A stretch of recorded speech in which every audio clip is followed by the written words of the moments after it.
मेरे प्यारे साथियों, आज टाउन हॉल सीरीज में मेरा ये दूसरा व्याख्यान है और इसका विषय है तनाव प्रबंधन। दोस्तों, तनाव मनुष्य जीवन में प्रारंभ से लेकर अंत तक रहता है।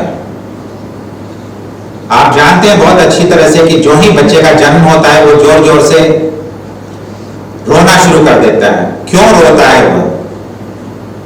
उसका कारण यह है कि जिस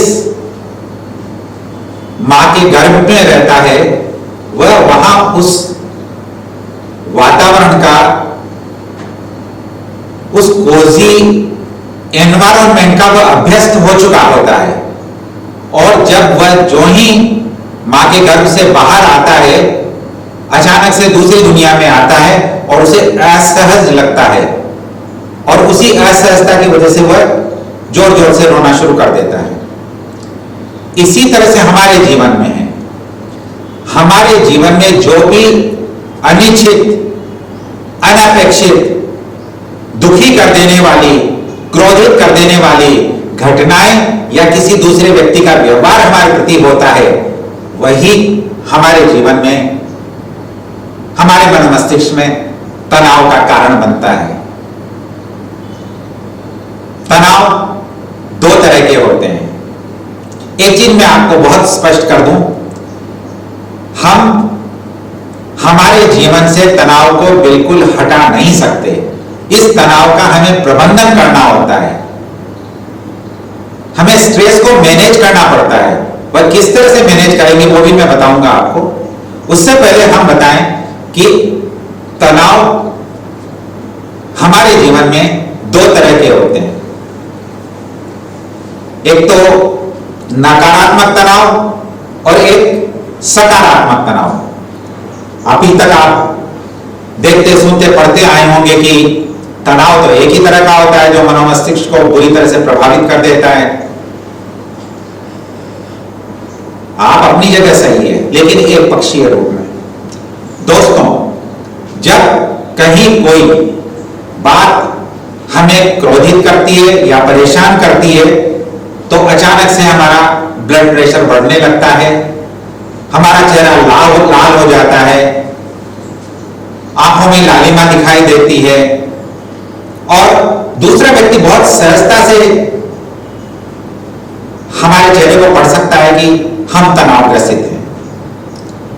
यह नकारात्मक तनाव, यह हमारे जीवन में शारीरिक और मानसिक परेशानियां लेकर आता है, हमारी उम्र को कम करता है और बहुत सारी बीमारियों को जन्म देता है। वहीं सकारात्मक तनाव जैसे पिता ने आपको चुनौती दी कि बेटा कुछ करके दिखाओ, इस तरह से जिंदगी घिसट घिसट कर जीने से कोई फायदा नहीं है। एक छोटा सा उदाहरण मैं आपको देता हूं। रजत शर्मा का नाम आपने सुना होगा, जो टीवी पर आते हैं। जब वो छोटे थे तो बचपन में रामायण और महाभारत देखने के लिए पड़ोसी के घर में जाते थे। एक दिन उनके पिता ने उनको ताना दे दिया। ये क्या बात हुई रजत? पड़ोसी के घर में जाकर के टीवी पर दूसरे की तस्वीर देखना, अरे कुछ जज्बा हो, कुछ दमदारी हो तो टीवी पर तुम्हारी तस्वीर दिखे और दुनिया उसे देखे। बस यही बात चुभ गई रजत जी को। धुनी के पक्के थे बचपन से ही, आगे बढ़ते गए अपने लक्ष्य की तरफ और आज आप देखिए पूरा भारत ही नहीं, विदेशों में भी जो हिंदी प्रेमी हैं वह रजत शर्मा की अदालत को बहुत अच्छी तरह से जानते हैं। तो यह है सकारात्मक तनाव, एक ऐसा तनाव जो आपको चुनौती देता है और फिर आप लक्ष्य प्राप्ति की ओर आगे बढ़ जाते हैं बिना रुके हुए। बार बार वह याद आती है आपको बातें जो या तो आपके साथियों ने कही हो, या आपके माता पिता ने कही हो, या आपके भाई बहन ने कही हो, चाहे वो कटाक्ष के रूप में कही हो, लेकिन वही बात आपको दिल से छू जाती है और आप फिर उस पथ की तरफ एकाग्रचित्त होकर के बढ़ने लग जाते हैं। यह सकारात्मक तनाव मानव जीवन को बहुत सारी सकारात्मक चीजें निर्मित करने के लिए भी प्रेरित करता है और समाज में एक उसका अद्भुत स्थान होता है, लोग उसे वर्षों तक याद करते हैं। अब हम चूंकि फोर्स के बंदे हैं, हमें तनाव क्यों आता है, हम तनावग्रसित क्यों होते हैं, जानते हैं। जब हमारे जीवन में मोबाइल नहीं था तब हम बहुत ज्यादा सहज रूप से रहते थे। घर की पारिवारिक जो भी परेशानियां थी वो हम तक पहुंचती थी चिट्ठियों के माध्यम से, चाहे वो पत्नी की चिट्ठियां हो या पिताजी की चिट्ठियां हो।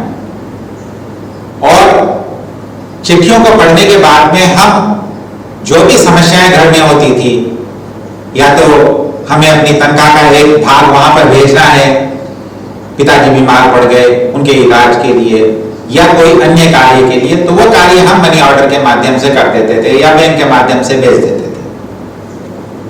कई बार पत्नी चिट्ठी में लिखती थी कि मुझे यहाँ पर मन नहीं लगता, मुझे आपके मम्मी पापा बहुत परेशान कर रहे हैं, मेरी ननद भी मुझे जीने नहीं दे रही है, जीना हराम कर दिया है। तो ये चिट्ठी जब जवान के पास पहुंचती थी तब तक समस्या हल हो चुकी होती थी। किंतु आज के इस मोबाइल फोन के युग में इधर घटना हुई और उधर की तरफ उसको तुरंत फोन कर दिया। वह जवान ड्यूटी कर रहा है, हथियार के साथ ड्यूटी कर रहा है, कहां ड्यूटी कर रहा है, परिवार के लोगों को कुछ नहीं मालूम होता।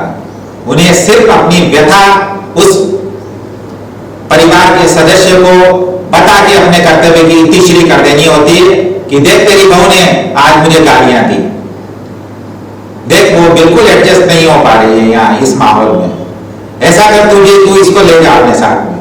अरे वो जवान वहां खुद बैरक में रह रहा है, वो अपने परिवार को कहां रख पाएगा। बिना सोचे समझे कुछ ना कुछ बातें बोल दी, कटाक्ष बोल दिए, या पत्नी ने कुछ सास ससुर के बारे में बोल दी या किसी अन्य पड़ोसी के साथ झगड़ा हुआ उसके बारे में वर्णित कर दिया। तो ऐसी स्थिति में जवान जो ड्यूटी कर रहा है वहीं पर तनावग्रसित हो जाता है। वह ड्यूटी के बाद ड्यूटी अपना कर्तव्य जो कहां काम कर रहा है, एस्कॉर्ट कर रहा है या बीट कर रहा है या प्लेटफॉर्म ड्यूटी पर है, वह ड्यूटी को भूल जाता है और उसका सारा दिलो दिमाग उस पारिवारिक समस्या पर केंद्रित हो जाता है और वो तुरंत तनावग्रसित हो जाता है। ये बहुत ही भयंकर स्थितियां हैं जो आज के इस मोबाइल फोन के युग की देन है। लेकिन आज हम इससे बच नहीं सकते। टेक्नोलॉजिकल एडवांसमेंट जो भी हो रहा है वह अपनी जगह पर है, हमें इसी बीच में हमें रास्ता खोजना है। लेकिन सबसे पहले हम यह तो जान लें कि कौन कौन सी ऐसी समस्याएं हैं जो हमें परिवार की तरफ से तनावग्रसित करती है और कौन कौन सी ऐसी समस्याएं हैं जो हमें हमारे कार्यालय की तरफ से, हमारी चौकी की तरफ से या हमारे ऑफिस की तरफ से हमें नकारात्मक रूप से प्रभावित करती है। तो सबसे पहले परिवार की बात करें। हम लोग नौकरी करते हैं परिवार का पालन पोषण करने के लिए, देश सेवा के लिए। परिवार की जो मुख्य समस्याएं जो किसी भी जवान को या किसी भी अधिकारी को तनावग्रसित करती है, वृद्धावस्था की ओर अग्रसर माता पिता की बीमारी और कई बार असाध्य बीमारियां, कैंसर है, लकवा या किसी और तरह की बीमारी जिसमें कि उनको सेवा टहल की जरूरत होती है। आप उनसे 1000 किलोमीटर दूर अपनी ड्यूटी को अंजाम दे रहे हैं। बार बार आप माता पिता से पूछते हैं कैसे हैं बाबूजी, कैसे हैं, क्या करूं मैं, पैसे भेज दूं। लेकिन यहाँ आपके पैसे की उनको इतनी जरूरत नहीं होती है जितनी आपके सानिध्य की होती है, जितनी आपकी सेवा की होती है। लेकिन अफसोस आपके लिए आपका कर्तव्य भी अपनी जगह है, बीच बीच में आप छुट्टी लेकर ही वहां जा सकते हैं। तो ऐसे में क्या करेंगे आप? बेहतर है माता जी पिताजी से बात कीजिए, कोई भी रिश्तेदार एक लंबे समय तक आपके माता पिता की सेवा के लिए नहीं रह सकता।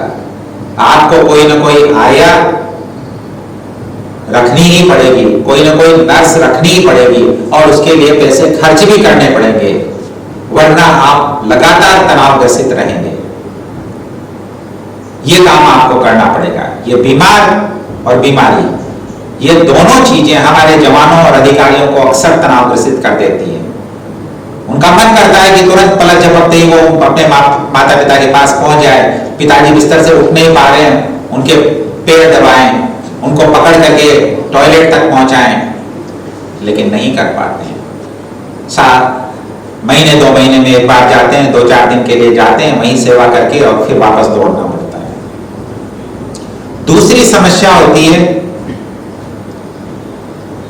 बढ़ते हुए बच्चों की शिक्षा की। कई बार बच्चे जब पिता सामने नहीं होते हैं तो माता से फ्रीडम ले लेते हैं। कहां जा रहे हैं वो, किन दोस्तों के साथ जा रहे हैं, बेटी कब कॉलेज गई, वह कॉलेज गई है या मित्रों के साथ किसी शॉपिंग मॉल में गई हुई है या सिनेमा देख रही है, यह हमें नहीं पता होता है। उसकी माता को भी पता नहीं होता है। आप तो फ्रंट पर हैं, आप तो ड्यूटी पर है, आपको कहां से पता पड़ेगा।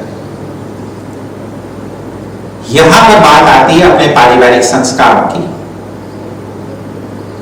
अगर हम बचपन से ही हमारे बेटे और बेटी को यह बात बताएं कि देखो बेटा, तुम्हारे पालन पोषण के लिए मैं रात दिन मेहनत कर रहा हूं, यहां पर ड्यूटी कर रहा हूं, कोई ऐसा काम मत करना जिससे हमारे परिवार की बदनामी हो, तुम्हें आगे बढ़ के नौकरी करना है। और अगर बेटी है तो बेटी को भी आप बोलिए कि तुम्हें भी आगे बढ़ करके ऐसी पढ़ाई करनी है कि तुम अपने पर स्वावलंबी हो सके, अपने पैरों पर खड़ी रहे, ताकि शादी होने के पश्चात भी तुम चाहो तो नौकरी कर सको।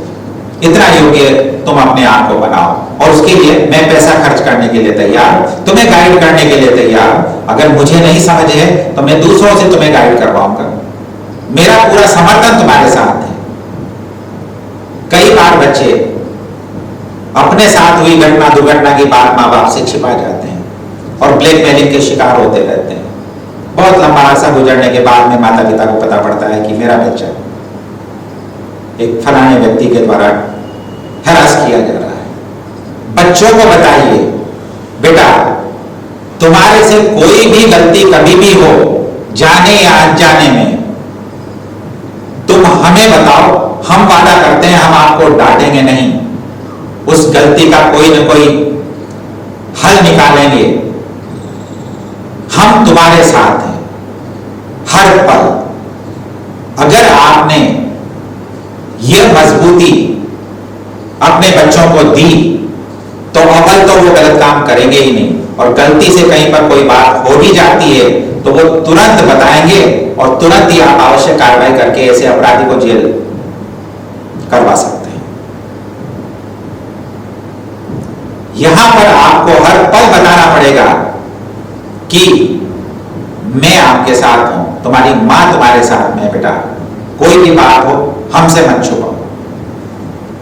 एक और बात जो हमारे जवान और अधिकारी को तनाव ग्रसित करती है वह है बच्चों की शादियां, खासतौर पर बेटियों की। आज का समाज आप जानते हैं कैसा है। कहीं दहेज की बात चलती है, कहीं बच्ची की योग्यता की बात चलती है। बच्ची को विभिन्न तराजू पर मापा जाता है, तोला जाता है लड़के वालों के द्वारा। मेरा आपसे विनम्र अनुरोध है, ऐसे लालची खानदानों में अपने रिश्ते ना करें जहां पर दहेज की मांग हो, जहां बच्ची को बच्ची ना समझ करके, बेटी ना समझ करके वस्तु समझा जाए। क्योंकि एक बार अगर उसने लालच वश कोई मांग कर दी तो आगे भी वो मांग करता रहेगा परिवार किसी न किसी बहाने, और वो बातें आपको तनावग्रसित करती रहेगी। बेटे की नौकरी, ये भी हमारे जवानों को और अधिकारियों को तनाव ग्रसित करती है। बच्चे की उम्र 25 साल हो गई, अभी तक नौकरी नहीं मिली। अक्सर लोग सोचते हैं कि हमारे बच्चों को सरकारी नौकरी मिल जाए, बहुत खूब, बहुत अच्छी बात है। लेकिन अगर उसका मन प्रतियोगी परीक्षाओं की तैयारियों में नहीं लगता तो उसको जबरदस्ती आप कोटा कोचिंग के लिए क्यों भेज रहे हैं? क्यों नीट की तैयारी करवा रहे हैं? क्यों उसको डॉक्टर इंजीनियर बनाना चाहते हैं, जबकि वो वहां अपने घर में मोटर मैकेनिक बनना चाहता है, वो फ्रिज का बहुत अच्छा मैकेनिक बनना चाहता है, या वो कोई आर्ट्स में जो है पेंटिंग की डिग्री लेना चाहता है, या वो होटल मैनेजमेंट में जाना चाहता है। लेकिन आप जबरदस्ती उसको वहां पर कोटा भेज देते हैं कोचिंग के लिए, वहां उसका मन नहीं लगता, वीकली टेस्ट में वो अच्छे मार्क्स नहीं लाता, नतीजा बच्चा डिप्रेशन में आ जाता है और बच्चे की वजह से हम डिप्रेशन में आ जाते हैं। आखिर कब तक हम इस दुष्चक्र में फंसते रहेंगे? कब तक बच्चे हमारी महत्वाकांक्षाओं के घोड़े बनते रहेंगे? क्यों हमारी महत्वाकांक्षाएं हैं? अगर बच्चे का मन किसी तकनीकी शिक्षा में लगता है तो आप उसको ITI में करवा दीजिए, एडमिशन करा दीजिए, पॉलिटेक्निक में एडमिशन करवा दीजिए, उसको किसी अच्छे मिस्त्री के यहाँ पर रखवा दीजिए। जरूरी नहीं है कि हर व्यक्ति ही सरकारी नौकरी मिले। और मैं कहता हूं कि क्लास 4 की अगर आपने सरकारी नौकरी पा भी ली तो उससे कहीं ज्यादा तो वह एक अच्छा फ्रिज का मैकेनिक बन के कमा लेगा और उसकी समाज में एक अच्छी पहचान भी होगी कि उसके बराबर कोई अच्छा मैकेनिक नहीं है। किंतु हम सरकारी नौकरी के पीछे पड़े रहते हैं, हम भी तनाव ग्रसित रहते हैं और बच्चों को भी तनाव ग्रसित रखते हैं, और नतीजा कई बार अनटूवर्ड इंसिडेंट्स के रूप में होता है। जैसा कि कोटा कोचिंग में आप सुनते हैं, हर आए दिन कोई ना कोई बच्चा वहां पर आत्महत्या कर लेता है। बहुत दुखद घटनाएं हैं जिनको रोका जा सकता है माँ बापों के द्वारा। कोचिंग संचालक तो दुकानदार हैं, उनकी तो दुकानें खुली हुई हैं, वो तो हर एक को आश्वासन देते हैं कि हम तुम्हें सफलता दिला करके रहेंगे। लेकिन ये आपको सोचना है कि आपका बच्चा कितना आगे उस हजारों की दौड़ में, जहां की उसकी इच्छा ही नहीं है जाने की, दौड़ पाएगा। छोड़ दीजिए ये व्यर्थ के प्रयास, छोड़ दीजिए, बच्चे से बैठ के बात कीजिए, उसकी मनोवृत्ति को जानिए, उसके मन की आंतरिक इच्छा को देखिए। जिस तरफ वो जाना चाहता है उसी तरफ उसको आगे मोटिवेट कीजिए, उसको वित्तीय मदद दीजिए। आजकल बैंक्स भी कर्जा देते हैं, देने को तैयार रहते हैं, आप उनकी मदद लीजिए। बच्चे का एक व्यवसाय शुरुआत कीजिए और आप आगे 2-5 साल बाद में देखेंगे कि किसी भी क्लास 3 या क्लास 4 की नौकरी की तनख्वाह की तुलना में आपका बेटा उससे 4 गुना 8 गुना धन अर्जित कर रहा है। एक और चीज जो हमें पारिवारिक रूप से तनावग्रसित करती है, पारिवारिक में आंतरिक कलह। आपने अपनी पत्नी और बच्चे को अपने घर पर छोड़ा हुआ है, वहां पर पत्नी की सास ससुर से बन नहीं पा रही है, बच्चे उसमें तनावग्रसित हो रहे हैं। कभी आपके पास आपके माता पिता का फोन आता है, कभी पत्नी का फोन आता है, रोज रोज की घटनाओं का विस्तार से वर्णन करके दोनों पक्ष आपको सुनाते हैं, और एक आप जज की भूमिका में रहते हैं, एक तरफ माता पिता, एक तरफ पत्नी। क्या करें? मैं ये नहीं कहूंगा कि एक तरफ हुआ और एक तरफ खाई ना, समस्या का निदान आपको करना है। किस तरह से करना है वह आप जानते हैं, बहुत अच्छी तरह से जानते हैं। कारण क्या है? हम दोनों की सुनते हैं लेकिन टाल जाते हैं चीजों को। हम अच्छे बने रहना चाहते हैं, पत्नी की तरफ से भी और माँ बाप की तरफ से नहीं। जो गलत बात है वो आपको कंडेम करना ही होगा। अगर आप अपने आप को तनाव से ग्रसित से मुक्ति चाहते हैं तो अगर माँ बाप बोलते हैं कि तुम पत्नी को साथ ले जाओ, हम इसको नहीं रखेंगे, तो आप बोलिए कि पिताजी मैं आपको कहां ले जाऊंगा, मैं तो खुद बैरक में रह रहा हूं, यहाँ क्वार्टर नहीं मिल रहा है, मुझे रखना ही पड़ेगा और मेरा ट्रांसफरेबल जॉब है, आज मैं यहाँ हूं कल मैं दूसरी जगह जाऊंगा, बच्चों की पढ़ाई में व्यवधान उत्पन्न होगा, इसे वहीं रहना पड़ेगा। मैं उसको समझा देता हूं और फिर आप पत्नी को समझाइए कि माँ बाप बुजुर्ग हैं, उनकी सेवा करना तुम्हारा धर्म है। अगर तुम आज मेरे माँ बाप की सेवा नहीं करोगे तो कल हमारे बच्चे भी हमारी सेवा नहीं करेंगे। स्पष्ट बता दीजिए, क्योंकि बच्चे देख रहे होते हैं आपके व्यवहार को। आप जब वो देखते हैं कि हमारे दादा दादी के साथ दुर्व्यवहार हो रहा है तो वो सोचते हैं कि हाँ ठीक है, इसका मतलब यही बात होती है ना, मैं भी माता पिता के साथ दुर्व्यवहार करूं।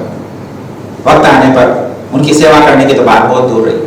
तो जो आप संस्कार देते हैं वही आपको भुगतना भी पड़ता है। तो जो स्पष्ट बात है स्पष्ट बात कहिए। डांटना है पत्नी को डांटिए, माता पिता को आप नहीं डांट सकते, उनको समझाइए, बोलिए, सामंजस्य से रहिए, मुझे बार बार तनाव मत दीजिए। स्पष्ट बता दीजिए दोनों पक्षों को कि छोटी मोटी बात बैठ करके वहीं पर सुलझाइए, मेरे पास बार बार फोन नहीं आना चाहिए, क्योंकि मैं ड्यूटी पर रहता हूं, हथियार के साथ रहता हूं, पैसेंजर्स के साथ में मैं ड्यूटी करता हूं। कहीं मुझे कोई बात हो गई या कोई बात, कहीं कोई दिक्कत मुझे आ गई या मैंने ड्यूटी में लापरवाही की तो वो मुझे भुगतना पड़ेगा, और जब मैं भुगतूंगा तो तुम्हें भी भुगतना पड़ेगा। ये बात स्पष्ट रूप से बता दीजिए उनको, ताकि बार बार ये फोन आकर के परेशान नहीं करे। एक छोटा सा उदाहरण मैं देता हूं आपको कि किस तरह से हम तनावग्रसित हो जाते हैं बातों से। एक बार की बात है, एक जवान ड्यूटी कर रहा था, उसकी बहन का फोन आया, भैया सुनो तो एक बात बताऊं, आज भाभी पड़ोसी के साथ में दोपहर की फिल्म देखने गई है और मुझे नहीं लेकर के गई है। यह बात आप तक पहुंची, आपका क्या रिएक्शन रहेगा?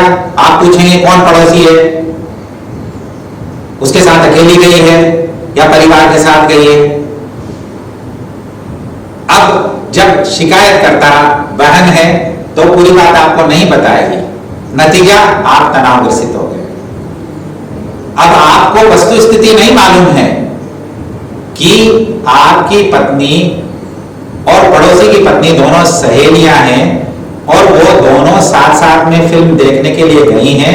साथ में एक आदमी का होना जरूरी है, तो उसका पति साथ में गया है और ये परमिशन आपकी पत्नी ने आपकी मां से ली है। चूंकि बहन स्कूल में गई हुई थी इसलिए उसको नहीं ले जा पाई। अगर ये स्थिति पूरी आपको पता होगी तो आप तनावग्रसित नहीं होंगे, नहीं तो आप वहीं पर से धड़ाधड़ पड़ोसी को फोन करना शुरू कर देंगे, गाली गलौज करना शुरू कर देंगे और पड़ोसी से रिश्ते खराब हो जाएंगे। एक फोन ने सेकेंड्स में आपकी दिनचर्या को तनावग्रसित कर दिया, पूरे दिन को खराब कर दिया। और वो कब तक चलता रहेगा? क्योंकि शंकाओं और आशंकाओं में आप घिरे रहेंगे। आपको वस्तुस्थिति बता भी दी जाएगी बाद में, तब भी आपका संदेह बरकरार रहेगा। और हो सकता है अगली बार छुट्टियों में जब भी आप घर पर जाएं तो पत्नी से आपका पहला वाद विवाद इसी विषय पर होगा। घर जाकर भी आपको चैन नहीं मिलेगा, जिस सुकून के लिए आप छुट्टी जाते हैं और छुट्टी की मांग कर रहे हैं। तो ये स्थितियां होती हैं। एक और चीज जो हमें पारिवारिक रूप से तनावग्रसित करती है, कर्ज। हम अपने माता पिता की बीमारी के इलाज के लिए या बच्चों की पढ़ाई के लिए या बेटी की शादी के लिए कर्ज लेते हैं और कर्ज का इंस्टॉलमेंट फ्लक्चुएट होता रहता है। आज 10,000 रुपए की EMI है, इंटरेस्ट रेट बढ़ गई, वो 12,000 की हो गई, 12,500 की हो गई। ये चीज आपको तनावग्रसित कर देती है। तो इसके लिए जरूरी है कि जब हम शुरुआत में नौकरी में आए, हम सिस्टमेटिक इन्वेस्टमेंट करना शुरू कर दें। PPF के माध्यम से जो 15 साल का एक खाता होता है बैंक में या पोस्ट ऑफिस में खोला जा सकता है, या म्यूचुअल फंड में SIP कर दें 5,000 की, 7,000 की, जो भी अपनी कैपेसिटी है। तो उससे क्या है कि जब तक ये योग्य होंगे बच्चे और इनको पढ़ाई के लिए बड़ी रकम की जरूरत होगी, तब आपके पास एक अच्छी रकम उस समय हो जाएगी और आप ये व्यर्थ के कर्ज लेने से बच सकते हैं। तो ये कुछ मैंने बताया आपको कि किस तरह से पारिवारिक माहौल और परिवार की परिस्थितियां और परिवार के सदस्य आपको ड्यूटी पर रहते हुए तनावग्रसित कर देते हैं। उस समय आप सब कुछ काम छोड़ करके उन समस्याओं के बारे में सोचना शुरू कर देते हैं। हल नहीं सोचते हैं, उस समस्या को ही सोचते रहते हैं।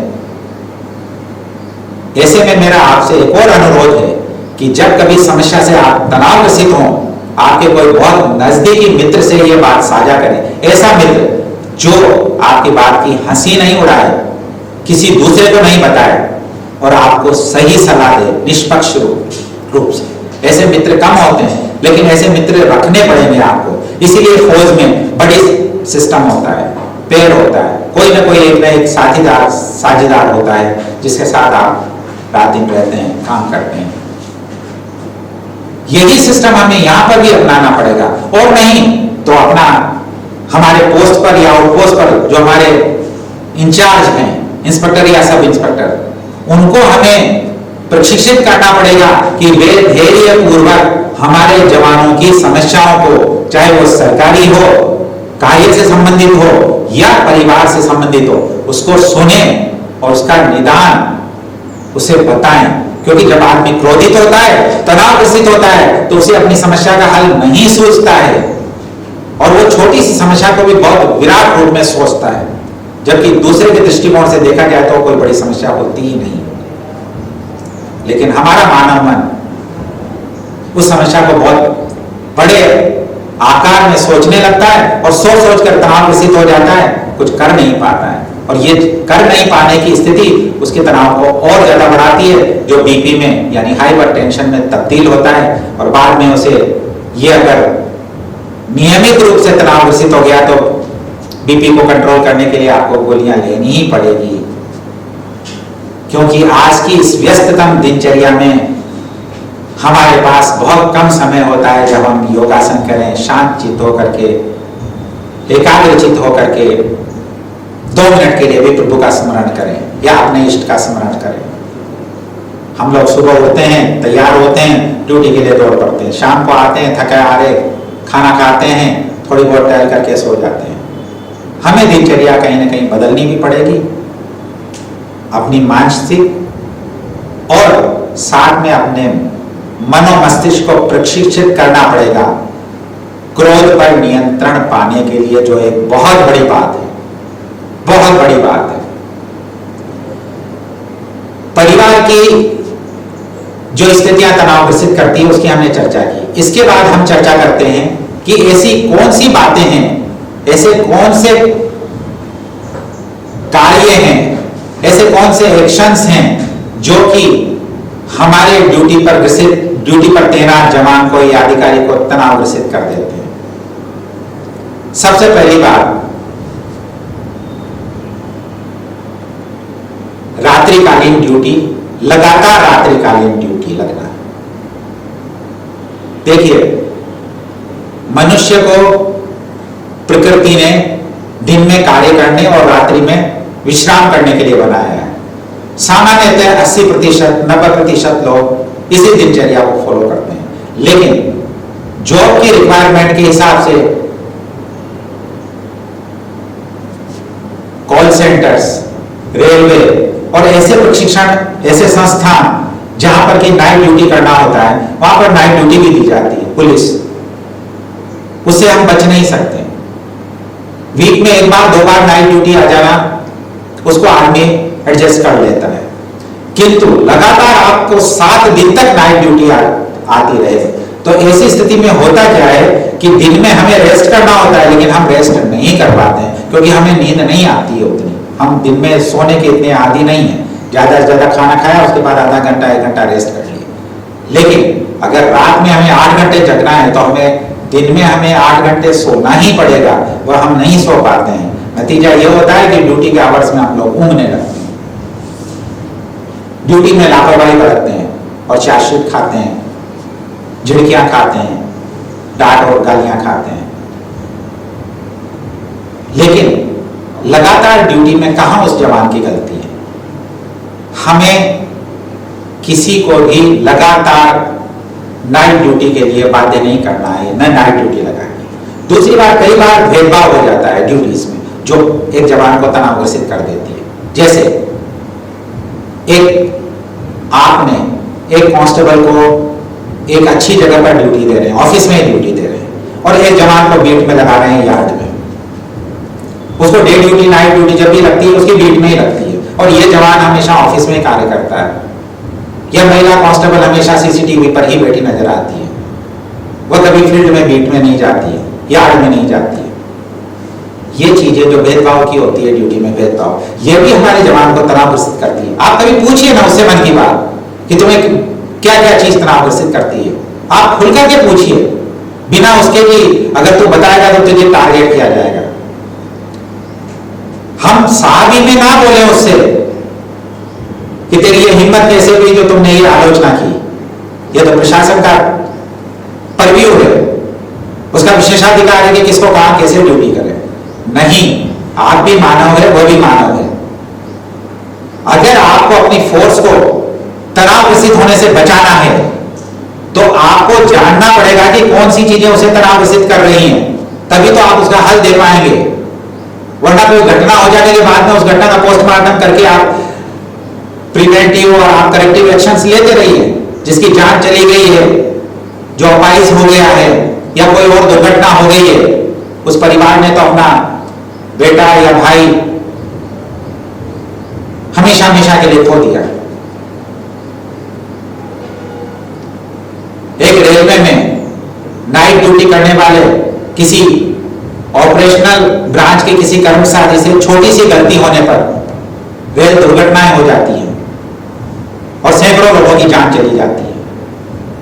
पीछे कोई नहीं देखता है उसे कि किस वजह से वह कर्मचारी सो भी पाया था या नहीं सो पाया था दिन में, या लगातार ड्यूटी कर रहा था, या एडिशनल ड्यूटी कर रहा था, या ओवर टाइम लगातार किया जा रहा था, क्योंकि वहां पर दूसरा व्यक्ति उसकी जगह काम करने वाला नहीं पहुंचा, इसलिए स्टेशन मास्टर साहब लगातार 8 घंटे के बाद फिर 8 घंटे की ड्यूटी कर रहे हैं।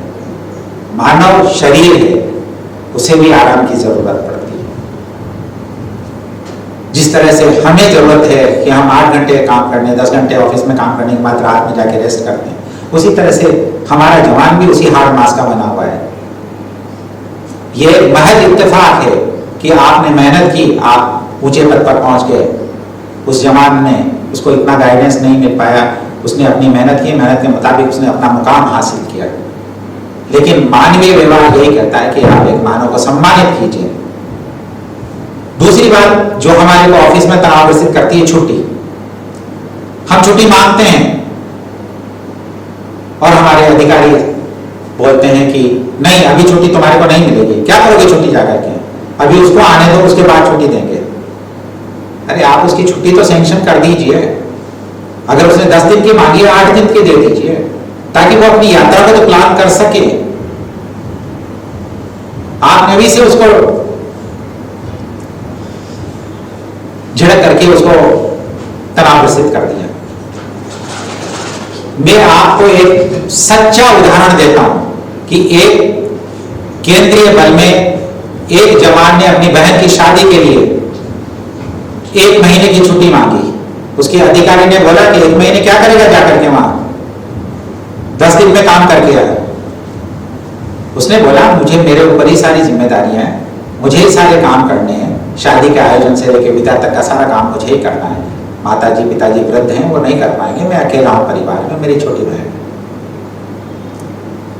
उससे छुट्टी के लिए टाला जाता रहा, कभी 8 दिन 10 दिन 12 दिन के लिए छुट्टी। वह बोलता गया बोलता गया बोलता गया। आखिरी में जब मात्र 15 दिन शादी के लिए रह गए, तब वह जाकर के निरीक्षक के साथ के ऊपर के अधिकारी के पास पहुंचा कि महोदय जी, मैं 1 महीने से छुट्टी के लिए परेशान हो रहा हूं, मेरी बहन की शादी है, 15 दिन मात्र रह गए हैं, 15 दिन मात्र रह गए हैं और मुझे अभी तक इन्होंने छुट्टी नहीं दी। उसकी वाणी में क्रोध था, उसकी वाणी में व्यथा थी, किंतु उस उच्चाधिकारी ने भी उसकी बात को सुनने के बजाय उस निरीक्षक की बात को सुना और उसे झिड़क दिया कि जा, तुझे छुट्टी नहीं मिलेगी। तेरे को बोल तो दिया ना 10 दिन की छुट्टी लेकर आया, जा। और ऐसे शब्द प्रयुक्त किए जिसे मैं आपके सामने नहीं बोल सकता। उसकी बहन के बारे में उस जवान को शायद बर्दाश्त नहीं हुआ होगा। वेपर के साथ ड्यूटी पर था, उसने उस निरीक्षक और उस उच्चाधिकारी को वहीं पर शूट कर दिया। ये हमारी फोर्स की बात नहीं है, किसी सिस्टर फोर्स की बात है और सत्य घटना है। तो इस स्थिति तक क्यों ले जाएं हम किसी व्यथा को? क्यों हम ऐसी उकसाने वाले शब्द बोलते हैं? एक तरफ तो हम बोलते हैं कि शब्द ही ब्रह्म है, जो हम बोलते हैं वही हमारे पास लौट करके आता है। हमें अच्छी वाणी बोलनी चाहिए, हमें गुस्से पर नियंत्रण करना चाहिए। गुस्से पर नियंत्रण क्या है? एक ही तरफ का सिखलाई है। क्या आपको अधिकारी होने के नाते कुछ भी बोलने का अधिकार मिल जाता है? नहीं। आप समस्या को देखिए, उसकी व्यथा को देखिए। अगर उसकी बहन की जगह आपकी बहन की शादी होती और आप आगे किसी उच्चाधिकारी के सामने बोल रहे होते और उच्चाधिकारी आपको डांट देता, अब्यूजिव लैंग्वेज इस्तेमाल करता, तब फिर आप क्या करते हैं? तो ये चीजें भी हमारे जवानों को तनावग्रसित कर देती है। मेरा उच्चाधिकारियों और निरीक्षकगणों से निवेदन है कि आप अपने जवान को, अपने अधीनस्थ अधिकारियों को पहचानिए, उनकी पारिवारिक समस्याओं को समझिए, सुनिए। सुनने से ही आदि व्यथा खत्म हो जाती है और निराकरण करने का, उनको सजेशन देने का एक सिस्टम शुरुआत कीजिए। उन्हें बताइए कि इस तुम्हारी समस्या का हल ये हो सकता है। उसके साथ चेंबर में बैठ करके बात कीजिए, कभी बैरक में उसके साथ अकेले में बात कीजिए, कभी उसको ऑफिस में अकेले में बुला के बात कीजिए। हर जवान को आपको जानना चाहिए बाय नेम, और हर जवान की पारिवारिक समस्याएं क्या है ये आपको जानना चाहिए। यह नहीं है कि आप खाली 2-4 स्टाफ के कागज से घिरे रहे और बस उन्हीं के आंखों से, उन्हीं के कानों से आप सुनते रहे। नहीं, आपको अपने अधीनस्थ हर एक व्यक्ति को उसकी समस्याओं को जानना होगा, हल करने का प्रयास करना होगा। तभी आप एक तनाव रहित साथियों का एक समूह का निर्माण कर सकते हैं, जो रात के 12 बजे भी आपके एक फोन कॉल पर 12 घंटे 8 घंटे की ड्यूटी करने के पश्चात भी 10 मिनट के अंदर अंदर आपके यूनिफॉर्म लगा करके आपकी मदद के लिए, किसी भी सरकारी कार्य के लिए हाजिर हो जाएंगे। लेकिन वो तभी होंगे जब आप दिल से उन्हें चाहेंगे, उन्हें अपने परिवार का एक अंग मानेंगे, न कि सिर्फ महज सरकारी नौकर। एक और चीज जो जवान को तनावग्रस्त करती है, हमने उसके स्किलिंग नहीं दी, हमने उसको सीसीटीवी का बारे में नहीं बताया, हमने उसको डीएफएमडी के बारे में नहीं बताया और हमने उसको ड्यूटी पर लगा दिया। अब ऐसे में वो क्या कर पाएगा? उसे पता नहीं है कि ये साउंड जो आती है डीएफएमडी में, ये किस किस तरह की साउंड आती है। उसे एटलीस्ट ट्रेनिंग तो दीजिए। मैं तो कहता हूं हर जवान को आप ट्रेनिंग दीजिए ड्राइविंग की, हर जवान को कंप्यूटर की ट्रेनिंग दीजिए। ये आपका आवश्यक योग्यता के रूप में कर दीजिए भर्ती से पहले ही, ताकि कल को कोई जवान यह नहीं कह सके कि मुझे कंप्यूटर नहीं आता, मुझे ड्राइविंग नहीं आता। अक्सर जवान क्या करते हैं, फटीग से बचने के लिए वो बोल देते हैं, जानते हुए वो जानते हैं बहुत अच्छी तरह से अपने घर में वो 4 व्हीलर चलाते हैं। और कौन सा ऐसा जवान है जो आज स्मार्टफोन नहीं रखता? सब जानते हैं, सब टाइप करना जानते हैं, लेकिन वो सरकारी कार्य की एक्स्ट्रा ड्यूटी को नहीं करना चाहते हैं। तो उसके लिए आपको ये प्रावधान करना पड़ेगा कि ये स्किलिंग आपको एक कंपलसरी रिक्वायरमेंट के रूप में आए, और उसके बाद में आप जो टेक्नोलॉजिकल एडवांसमेंट आ रहे हैं उनसे बाकायदा उन्हें ट्रेनिंग दे करके परिचित कराएं, उनका टेस्ट लें और उसके बाद में ड्यूटी पर लगाएंगे तो वो उसे तनावग्रसित नहीं करेगा, तब वो डिफॉल्ट भी नहीं होगा, फिर आप उसे कह भी नहीं पाएंगे कोई बात। अभी तो हम लोग क्या करते हैं, वह काम बैठा हुआ है, गलती से उससे हथियार पास होके आ गया, उसे नहीं पता है कि क्या कैसे है ये, और फिर आपने उसको एक्यूज किया कि देखो तुम्हारी ड्यूटी गेट में ये पिस्टल जो है इससे ये लगे स्कैनर से पास होकर के अंदर स्टेशन में आ गई। वो यही कहेगा कि आपने तो जनाब मुझे ये ट्रेनिंग ही नहीं दी कि ये लगे स्कैनर कैसे ऑपरेट किया जाए, क्या कलर्स आते हैं, क्या चीज आते हैं, क्या ऑब्जेक्ट्स इस पर स्क्रीन पर दिखाई देते हैं। तो ये भी हमें बताना पड़ेगा।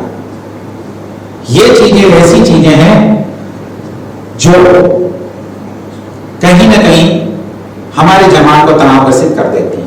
हमारी एब्यूजिव लैंग्वेज, हमारी बेवजह की डांट, अगर गलती की है आपने डांट दिया वो इतना माइंड नहीं करेगा, किंतु बिना गलती के कि आपको उसका चेहरा अच्छा नहीं लगता, आपने उसको डांटना शुरू कर दिया, हर दिन आप उसको किसी न किसी वजह से हरास करते रहते हैं, तो ये चीज भी हमारे जवान को तनावग्रस्त करती है कि ये क्यों बार बार अफसर इतना मुझसे नाराज है, क्या बात है भाई, ये देवता क्यों मेरे से प्रसन्न नहीं रह रहा है।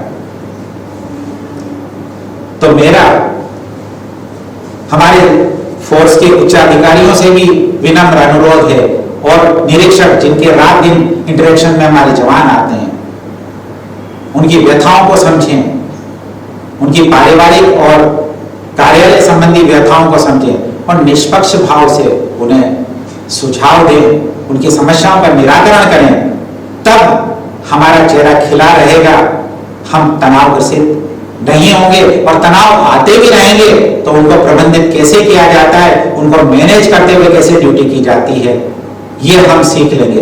तो वो चीजें हमें इतना परेशान नहीं करेंगी जितना आज हमें परेशान कर देती है, और अचानक हम कोई ना कोई रिएक्शन कर बैठते हैं जो सरकार के हित में नहीं होता है और अपने परिवार के हित में भी नहीं होता है, न हमारे विभाग के हित में होता है। मैं आपसे अनुरोध करूंगा कि आप इस पर गंभीरता से विचार करें और हमारे जवानों को, हमारे अधीनस्थ अधिकारियों को समझें, तभी जाके हम हमारी रेलवे सुरक्षा बल में तनाव प्रबंधन कर पाएंगे। धन्यवाद। जय हिंद।